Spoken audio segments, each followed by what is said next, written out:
Hi there everybody, my name is Lishem Kopozi and welcome to my YouTube channel. So I decided to make this video about me telling you guys how I experienced my first couple of days in Joburg and also just my observations throughout the year of being in Joburg.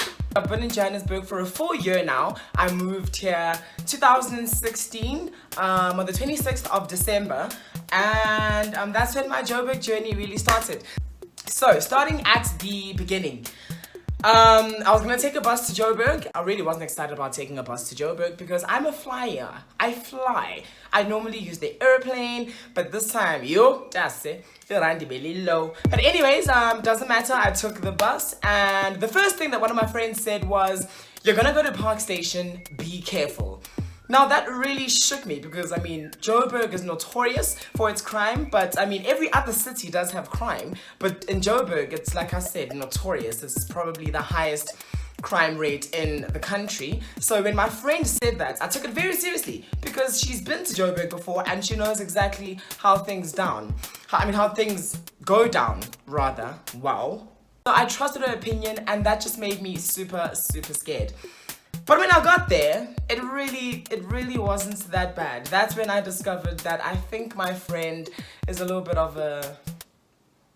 come on, it was just Park Station. But still, because of that, when I got there, I was pretty much very scared. I got off the bus and there's just like all these people and like everybody now who I see, I do not trust, all because of my friend. I need to now call an Uber. Now, I didn't know that there was this whole rivalry between metered taxis and Uber. So I didn't know that taxis were being attacked, and I went through 3 Ubers before I could find the one that was willing to come to me and actually help me out. So this is what happened.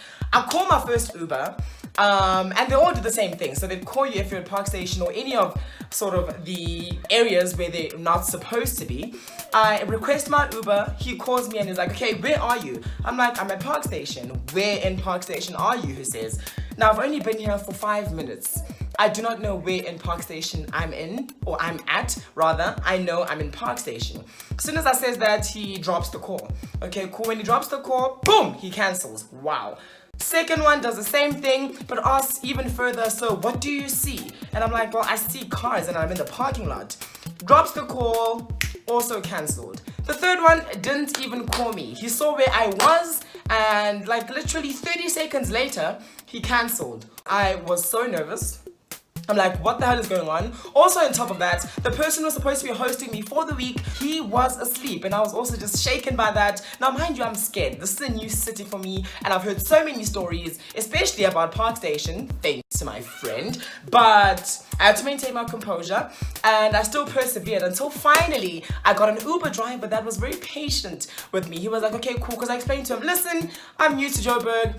I don't know what I'm doing. I don't know where I'm going. I need to go get a friend. Please just come fetch me. 3 people have cancelled on me already and I'm shaking."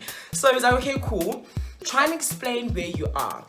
He was very patient until we spoke and we interacted and I tried to explain where I was and, describing everything around me. We were really working together. He eventually got to me and he was so nice about it, man. He came to me, even though his life was put in danger. He managed to park in some corner where no one would see him, which was very weird to me because, like I said again, I didn't know what was happening between the metered taxis and Uber as an entity. My trip was a total of 20 Rand. So literally my friend was down the road, but I didn't know that because, I'm not from Joburg. So I ended up giving him about, 300% tip?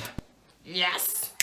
Yeah. Which is really not that much, but I was very thankful because I was very scared.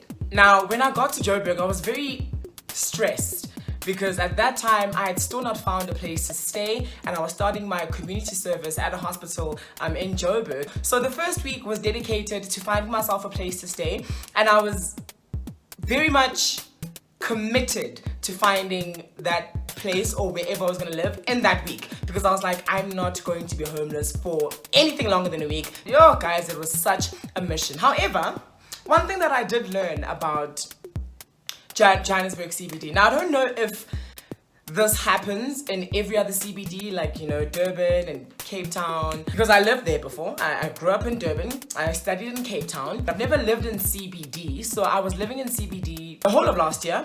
That was my first and hopefully, actually not even hopefully, definitely my last time living in CBD, because whoa, like, it is insane. But one thing that I learned is that the buildings in CBD on the outside, they don't look so great. You know, even the atmosphere, like the roads are a little bit dirty. But as soon as you get inside, that's where the magic happens. From the exterior, you'd think that the interior would follow suit. So I was very nervous hunting because I'm like, where the hell am I gonna find a livable place in CBD of Joburg, nogal?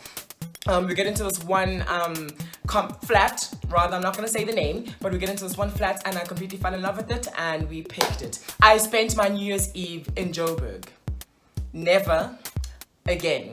Everybody I told this story to would say to me, no, but you spent your New Year's Eve in Kempton Park, of which I did, but I was bored out of my mind. And because of that trauma, I can safely say that I'm never ever again going to celebrate New Year's Eve in Joburg, because I'm a Durban boy and I was Ziyakipa Labana, guys. Ziyakipa. Especially in the festive season. Come through, guys. It's full because it's lit. So now another friend of mine had some connections, well, not connections, but he knew some people in Joburg who would sort of welcome me and orientate me on how the city works and where to find everything, because in the first couple of months of being in Joburg I had to take a taxi, so I needed to find out where I can take taxis. Fast forward now to about a couple of days into being in Joburg, and I remember walking past this taxi rank because we were coming from Kempton Park. So now this is the 1st of January 2017, where we were coming from Gautrain Park Station, because we took the Gautrain from Kempton Park to Park Station, and we decided to, you know what, let's walk to Marshalltown, because the place I stayed at was in Marshalltown. And I remember us walking past this taxi rank. Guys, I've taken taxis my whole life, okay? I know taxis, I know taxi ranks. Yo, but that one, that is the biggest taxi rank I've ever seen. It was multi-tiered. Hello, not 2 tiers, 3 tiers, and it had like this huge MTN banner, and I was worried that that's where I'm gonna have to take my taxi. So when I asked these connects, or my friends' connections, or my friends rather, about that taxi rank, they're like, yo, Noord. Now that's the first time I was actually introduced to the title Noord, because that's what the taxi rank is called. And they were like, yo, it is a movie. It is a movie. Guys, my anxiety went haywire. I'm so glad I was living with somebody and I had somebody to experience this whole thing with, because I think if I was alone, I would have probably gone back home and not done ComServe, because wow, guys, I was praying that I wouldn't have to take a taxi there, but because the universe never really is on my side, it turned out that's exactly where I needed to take my taxi every single morning for 6 months. But I did it because I'm a gassy boy. I know how to look like I know exactly what I'm doing. On the contrary, literally the first day we used that route, my friend got pickpocketed. What a welcome. Now, the geography of the city is horrendous. Everything is so far apart. Like, if you're going to run errands, you need to prepare yourself that for most of the day, you're going to be on the road, traveling from one place and then half an hour to another, and then another 25 minutes to another, just to get everything done. So life in Joburg is very, very difficult. If you don't have a car, it's very uncomfortable rather than difficult, because like you have to take taxis from here to there, then figure out your mode of transport. It is a lot. I had to gather myself, bring myself towards myself, and just don't look scared, be graceful. That time, honey, I am clueless. I do not know what I'm doing. Just fake it till you make it. While we're on the geography of Joburg, I love the fact that the roads in Joburg are flat, much like Cape Town, all right? Because Cape Town has quite like flat roads. If you move sort of more away from the mountain, everything becomes flat. And that's basically the theme in Joburg. They have really flat roads, unless you live in the south, like your Winchester Hills, but no one really ever goes there. If you're a first-time driver, that's good, because then you know, you don't have to stand in traffic where it's hilly and do some clutch balance. I feel like that's the hardest part about driving. So the fact that Joburg is not so hilly is just that much better, because then as a new driver, you're gonna adapt a lot easier. It's going to be much better. And the people of Joburg, this is probably going to be my favorite part of this video. Now, I love people. I really do enjoy reading people. How do I put this nicely? People in Joburg look angry.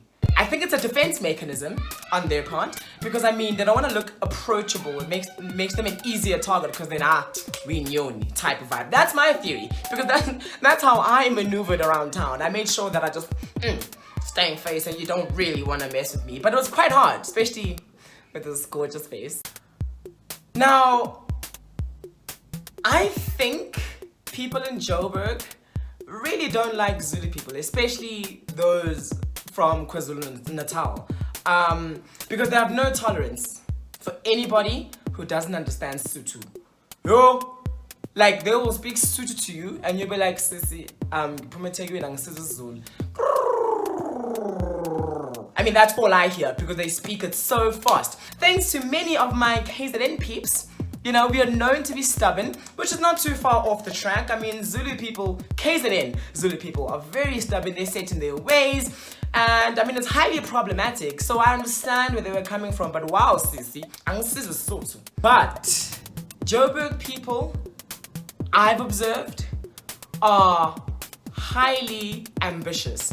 They're driven, literally from the vendor on the side of the street to the biggest CEO in a business park in the north. At 5 a.m. they're pulling their sack of goods to go sell in the morning because it's lit. Now, it may seem, you know, some may argue that there are more people in the city. I think Joburg has the highest population number in the country. So you're more prone to meet a lot more people who are driven in comparison to Durban and Cape Town, because there's more people in Joburg. But nonetheless, I felt inspired by the people here. They are so headstrong. They are so focused. They're just pushing a grind. You know, everybody's got this immense hunger to survive. Everybody's got this immense hunger to succeed and just do the absolute most. And that for me is really motivating. And that's one of the reasons I really love this city. Joburg taxi drivers are not the one. Honestly, whether you're inside the taxi or driving alongside them, you're going to have the worst experience, because they just simply don't care. Like Abanandaba fam, they will speak to you however when you're inside the taxi, and they will drive however when you're driving alongside them. Because my theory is, I feel like, I don't know, what is it really? Why are they so like Joburg party scene is lit. You guys go all out, hey? Joburgers. Wow, man. Cape Town is very chilled. I don't mean to compare the cities. I'm just comparing them because, you know, I am a Cape Tonian-Durbanite. When people go out in Cape Town, some dress up, some don't, you know, it differs, but it's almost like here, everybody's looking dapper. Oh, the girls, inches upon inches, sweetie. I'm talking students, nails done, sweetie, hair long all the way to the buttocks, girl. I'm telling you, heels, oh man, shoes, sneakers, even the men. Now, we all know I love me some men, and the men just look amazing. They dressed up. They really take it seriously. Now, I really haven't been to that many spots in Joburg, so you really should take this opinion of mine with a pinch of salt, because I've only ever really been to Great Dane, I've been to Liquid Blue, I've been to Shakers, I've been to Kwali Chaba. Very disappointing, might I say, given the fact that it's in a township. I expected more, but that's just my opinion. I've never been to your Taboo, Kong, Harem, Babylon, just because those places intimidate me financially. Now, that's my inferiority complex starting to climb up or climb out. But I've never felt financially worthy to go to any of those clubs. However, I am disappointed with one thing in the Joburg party scene. Now, this is my opinion, okay? So, with my Durban background, all right, there's a certain style of turn-up that I'm really into. And that's your home, your house, your, hey, Masinkware is a man type of vibe, you know? But Joburg plays a lot of hip-hop and trap in their clubs, no matter where you are, I feel. But I haven't been to many places in Joburg. Like I said, take it with a pinch of salt. I got tired of hearing trap music, hip-hop, because mostly that's what they play. And you know what? People in Joburg are into that type of music mostly, so they are catering for their crowd. But I'm still yet to find a spot that really plays strictly house, deep house, even electro I'm willing to listen to, because Gikatele Imigos. Yes, we all love hip-hop, but not all the time. Like, there should be like ballads, guys. All in all, I've met some really cool people in Joburg. I've met some really cool friends. And I mean, some you meet and then you decide to drop along the way, like any form of interaction, like how you adapt in a new space. You'll meet people that you think are nice, then you learn a bit more about them, then you realize, not too sure about that quality, then you leave them. That happens in any city. This whole Joburg has fake people chat. It's just, okay, yeah, whatever, choose your friends wisely. Now, this is me quoting a friend of mine. You just can't pick your friends. You suck at it if you have people who are constantly untrustworthy. I mean, introspect here. Zibheke wena ukuthi ubajonga kanjani, like ubakhetha kanjani abantu bakho, because it can't be everybody in Joburg who is fake. That's just unrealistic. Yes, Joburg is known for its notorious culture, but come on, sis. People here are very headstrong. I really like that about them, because you learn to adapt and know what you want and what you don't want. Like a person here, if they don't feel like going out, even though they promised that they would, they won't go out. And nobody's gonna say anything about us, because you know what? We will have fun without him or her. That's just how it is. I love that about Joburg. It's instilled that aspect or that characteristic in me that I didn't have before, that I'm working on really. And Joburg's lit. It really is lit, fam. Just don't come here if you're not too sure who you are. Don't come here if you don't have your chakras in order. Don't come here if you do not know what you want to get out of Joburg, because you will crash, you will just get taken by the hype. I've only been here for a year, but I can tell that it can consume you. Yo, my pocket was bruised last year, but I've adjusted, and I'm happy to be here, man. Yeah, so that was my experience of Joburg in the last year. I've been here for a little bit over a year, and I really do love it. Hopefully, I'm gonna have many more years with Joburg, and I'm gonna keep going and have some fun. But in that fun, I want to grow, and I want you to witness my growth with me. So hit the subscribe button at the bottom, or you can just comment and tell me what you thought of this video. And yeah, man, I'm gonna sign out now with some YouTube love. Mwah!